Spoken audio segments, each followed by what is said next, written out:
Did you know there's a Beatles performance that was almost completely lost to history? And the only reason it still survives is because of all things, Doctor Who. Hi, I'm Frank. I'm an obsessive Beatles nerd and collector, and this is the Fab Four Files. The Beatles under the microscope. In April 1965, the Beatles performed Ticket to Ride on the BBC show Top of the Pops. Back then, the BBC didn't archive its tapes. Videotape was expensive, and the attitude was, once something aired, it was disposable. This is more than a decade before home video became a thing. So they wiped the performance. They wiped all of their tapes back then. That footage was gone. But here's where it gets weird.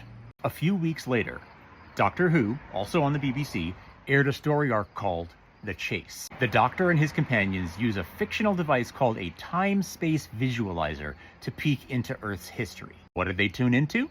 The Beatles performing Ticket to Ride on Top of the Pops. That little clip, less than a minute long, was inserted into that episode of Doctor Who. And Doctor Who, unlike Top of the Pops, was archived because of its serialized format. Which means the only surviving video of that Beatles performance was saved by accident. Not by a music archivist, by a sci-fi show using time travel as a plot device. It's the only reason we can still see this piece of Beatles history today.